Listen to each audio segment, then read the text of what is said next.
Buenos días, bienvenidos a el segundo vídeo, el segundo capítulo de este canal de Os lo resumo. Hoy vamos a hablar de uno de mis temas favoritos, la verdad, que es el universo cinematográfico Marvel. Un universo que es un gigante que actualmente se extiende a prácticamente todos los ámbitos culturales, que ha impactado y cambiado nuestra sociedad, siendo una de las grandes sagas mundiales que se ha extendido por 2 décadas, casi 2 décadas, aunque ya parezca mentira. Y todo indica que quizás no por 20 años más, pero sí que va a continuar muchos años. Marvel Comics, en realidad, tiene su origen en 1939 con la creación de Timely Comics y aventuras de héroes como la Antorcha Humana, Namor y Ángel. Pero lo que viene siendo en realidad lo que conocemos hoy como Marvel, pues se empieza a fraguar con la creación de Capitán América por Joe Simmons y Jack Kirby en 1941, o incluso en 1945 con la entrada de un jovencísimo Stanley Lieber como editor, quien, bueno, pues por un fallo tipográfico, en realidad, pues terminó siendo conocido como Stan Lee. Es decir, en lugar de rectificar ese error, pues él decidió abrazar sus fallos, abrazar este fallo y pues rebautizarse, por lo menos de forma artística, con el nombre que es hoy en día conocido, que es Stan Lee. En los años 50, la editorial ya pasa a llamarse Atlas Comics y en el auge que tuvo ya esta editorial en los años 60-70, pues ahora sí pasa a ser Marvel Comics, cuando se crea además, es además cuando se crea la mayor parte de esos superhéroes que conocemos y de los grupos como los Vengadores, los X-Men. Luego ya en 1986, pues Marvel crea una subempresa afiliada llamada Marvel Entertainment Group. No se calientan mucho la cabeza tampoco, que comenzó a vender los derechos de sus personajes y a crear series con las que pues, algunos de nosotros hemos crecido, como la serie de Spider-Man, la serie animada, la serie también animada de X-Men, la película de Howard el Pato y pues algunas versiones de personajes como Doctor Strange, Capitán América, Los Cuatro Fantásticos, entre otros, que preferimos no recordar porque son muchos y pues, en la época serían muy grandes, pero lo vemos con los ojos de la actualidad y preferimos no verlo. Pues obviamente todo lo que sube baja y en los años 90 la industria del cómic al completo entra en crisis debido a la saturación de personajes, el gran número de editoriales de cómics y la saturación de contenido en general. Así que pues Marvel decide expandirse hacia las grandes pantallas creando Marvel Films y Marvel Films Animation, lo cual claramente no fue suficiente para mitigar las pérdidas y estas terminaron siendo vendidas a Fox en 1996 junto con los derechos de Capitán América, Daredevil, Surfer, etc. Como veis, la compraventa de empresas pues no es algo actual. De hecho, llevaba pasando prácticamente toda la vida. Aunque ahora tenemos la compra de Warner Bros. Por Netflix, pues esta es la última en una larga, larga lista. Y bueno, dicen que la definición de locura es intentar lo mismo una y otra vez esperando un resultado distinto. Y Marvel iba a probar a ver si estaban locos o no, abriendo en el mismo mes de esta venta que acabo de mencionar otra subempresa llamada Marvel Studios y que nada más abrir sacó sus acciones a bolsa. Desarrolló esta empresa bajo la premisa de sacar pocos proyectos, pero de gran calidad. Durante esta época se estrenan pues, las películas de Blade, la trilogía de X-Men, la trilogía de Spider-Man, de Raimi, las dos películas de los Cuatro Fantásticos, las dos películas de Daredevil, bueno, Daredevil y Elektra,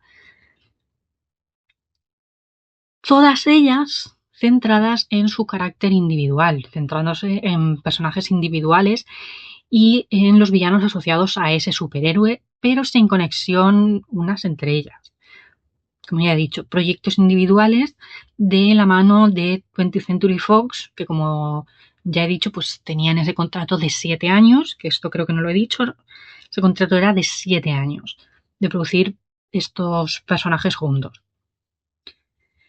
Esta forma de proceder, estos acuerdos, le permitían a Marvel centrarse en la historia, en la fidelidad a los cómics y en el ámbito artístico. Mientras dejaba que estas grandes compañías con experiencia, a los que vendía los derechos, se centraran en el desarrollo y la distribución, pues bueno, pues vamos a decirlo que Marvel Studios se dedicaba a la historia y la realización y las otras empresas a la distribución y el marketing. Sin embargo, es en estos años cuando un joven entusiasta de los cómics entra a trabajar para Marvel Studios, cogiendo cada vez más experiencia y subiendo puestos en la compañía, siendo él el que en un futuro sería una de las figuras más conocidas del proyecto UCM y su verdadero artífice, Kevin Feige, quien no solo se ha hecho un hueco en el mundo del cómic, sino también en el mundo del propio cine. Fue él, en estos años, quien se dio cuenta que a pesar del gran número de derechos esparcidos por las distintas compañías, Marvel Studios seguía teniendo derechos de algunos superhéroes que podían conectarse unos con otros a través del grupo de los Vengadores.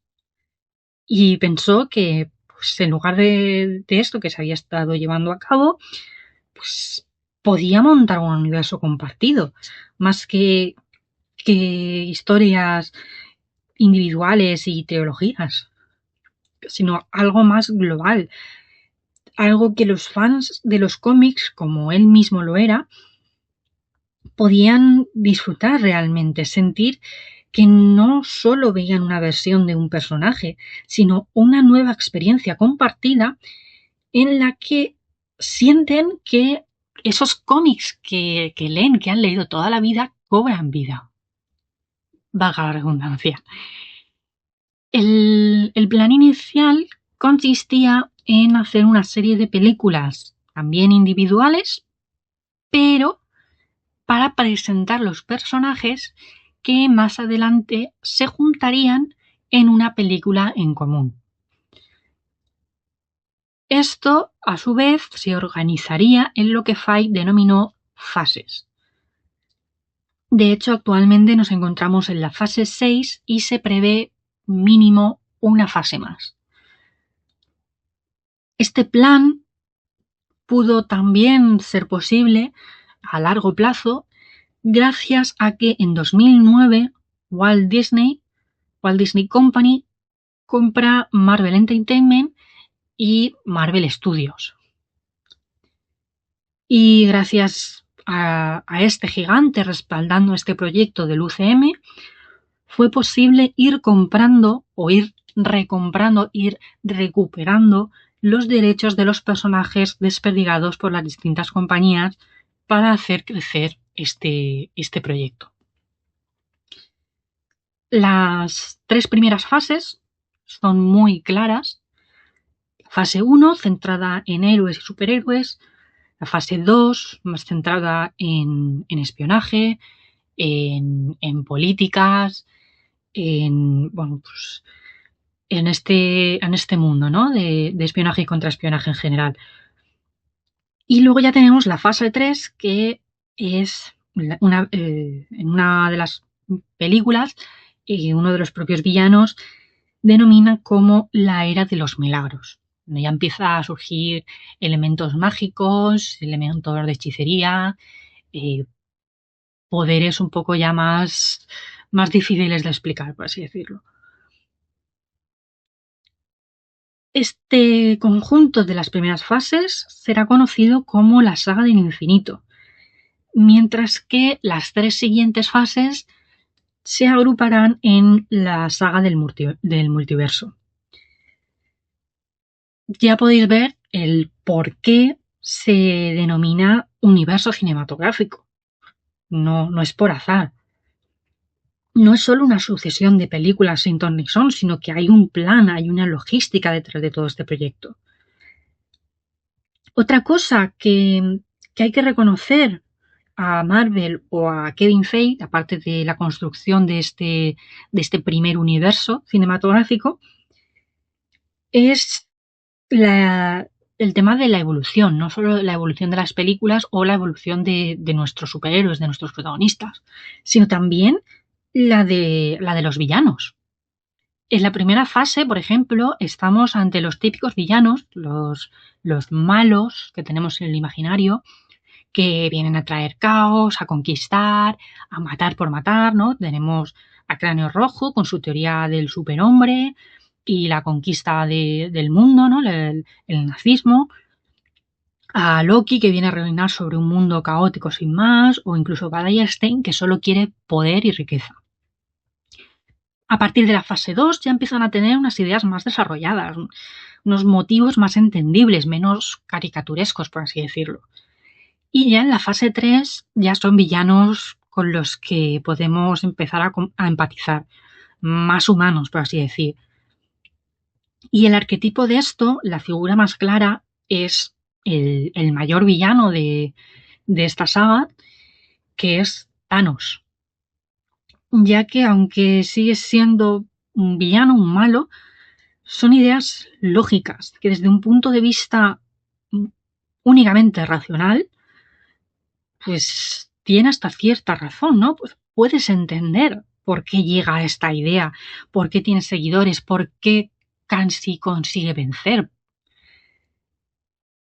Y luego ya en la saga del multiverso, esta evolución da un paso más porque el villano es el caos mismo. En el multiverso, en la saga del multiverso, hay héroes y antihéroes, ya no hay malos porque sí, bueno, obviamente todavía quedan los típicos villanos, ¿no? Pero se centran más en los antihéroes. Bueno, y a todo esto, ¿qué es el multiverso? Bueno, pues el multiverso es la teoría científica que dice que hay universos infinitos, paralelos, en los que las historias, o la historia con mayúscula, pues se ha desarrollado de distinta forma. Esto aplicado a estas películas, pues significaría que, por ejemplo, pues puede haber un Capitán América que sea una mujer, puede haber una Capitana Marvel que sea afroamericana, puede haber un Iron Man paralítico, etcétera, etcétera, etcétera. Y como ya he dicho, ¿no? O por lo menos he dejado de entrever, no sé si he fracasado o no, seguramente sí, pero bueno.